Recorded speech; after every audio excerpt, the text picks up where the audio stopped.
నా ప్రియ సహోదరులారా, ఈరోజు యోహాను సువార్త 15 అధ్యాయము 1, 2, 3 వచనాల్లో పరిశీలన చేద్దాం. తండ్రి అంటున్నాడు యేసు ప్రభువుతో, యేసు ప్రభువు కూడా దేవుని యొక్క విషయాల్లో మాట్లాడుతూ ఉన్నాడు. నా తండ్రి వ్యవసాయకుడు, ప్రభు అంటున్నాడు, నేను ద్రాక్షావళిని. వాస్తవమే, వ్యవసాయమును చేసేవాడు, నడిపించేవాడు తండ్రి.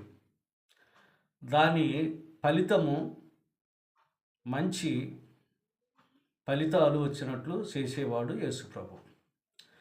సరే, ద్రాక్షావళి, నేను ద్రాక్షావళిని అన్నాడు. దాన్ని పరిశీలన చేద్దాం. ద్రాక్షావళి క్రీస్తు, దాని కొమ్మలు ప్రజలు. ద్రాక్షావళి క్రీస్తు, దాని కొమ్మలు లేక తీగలు ప్రజలు. ఎవరైతే ద్రాక్షావళిలో ఉంటారో ఆ తీగలు పాగుతూ ఉంటాయి. ఆ తీగలకి పూత, ఆకు, పిందె, ఫలితాలు వస్తాయి, కాయగా వస్తూ ఉంటుంది.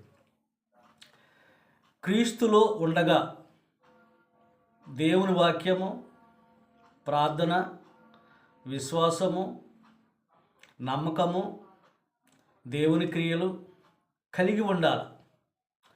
ఆయన యందు అపారమైనటువంటి విశ్వాసం కలిగి ఉండాలి. ఎందుకంటే ఫలించాలంటే విశ్వాసం ఉండాలి, నమ్మకము ఉండాలి. ద్రాక్ష చెట్టు క్రీస్తు అయినప్పుడు దాని యొక్క తీగలు మనమై వ్యాప్తి చెందాలి.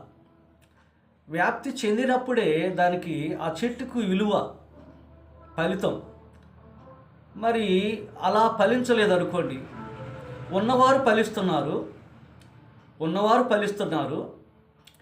దేవునిలో నమ్మకంగా ఉండి, విశ్వాసం కలిగి, ప్రార్థన కలిగి, వాక్యం కలిగి కూడా మరి ఆ ద్రాక్షావళి నుండి ఆ తీగ ఫలించలేదనుకోండి, చాలా బాధాకరమైనటువంటి విషయం. అప్పుడు క్రీస్తు దాన్ని చూస్తున్నాడు. ఆ ఫలించినటువంటి తీగనట ఆ ద్రాక్షావళి చెట్టు నుండి వేరు చేయబడి, దాన్ని కోసి వేరు చేయబడి బయట పారవేయబడును. అది కొంతకాలానికి తగలబెట్టబడుతుంది. ఎవరైతే ద్రాక్షవళిలో ఉంటారంటే క్రీస్తులో ఉంటారో, బాగా ఫలిస్తున్నారో, అది క్రీస్తుతో అంటకట్టబడుతుంది.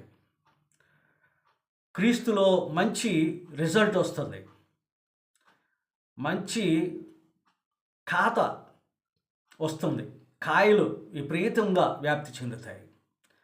అలా ప్రతి క్రైస్తవుడు కూడా క్రీస్తులో ఉన్నప్పుడు క్రీస్తును ఆనుకొని, క్రీస్తుపై ఆధారపడి ఉన్నవారు ఇలా ఫలిస్తారు.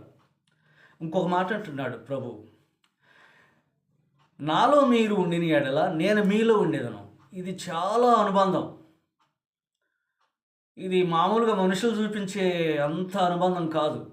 దేవుడు చూపిస్తున్నాడు, ప్రభు చూపిస్తున్నాడు. నాలో మీరున్నారు, నేను మీలో ఉన్నాను. అసలు ఏంటండి ఈ మాటకి దాని అర్థం ఏంటో తెలుసండి? తను అంతా మనకే ఇచ్చేసాడు.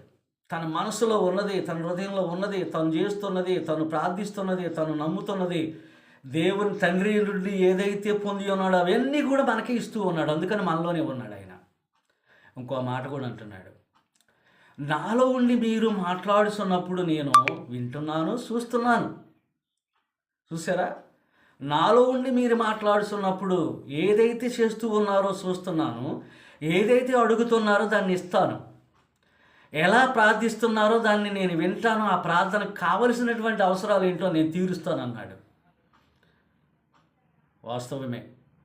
ఏ మనుషుడైతే ద్రాక్షావళిలో ఉండి ఫలిస్తాడో, వ్యాప్తి చెందుతాడో, ఆ కాయలు చాలా విలువ ఉంటుంది, ఆ విషయానికి చాలా విలువ ఉంటుంది. అట్టిది మనం పొందాలని ఆయనలోనే ఉండి నిలబడి మంచి దీవెనలు, ఆయన ద్రాక్షావళి కనుక మనం తీగలమై ఉన్నాం కనుక ఆ తీగల వ్యాప్తి చెంది బహుగా ఫలించాలని కోరుకుందాం. దేవుడి వాక్యాన్ని మనందరికీ ఫలింపజేయను గాక. ఆమేన్. May God bless you.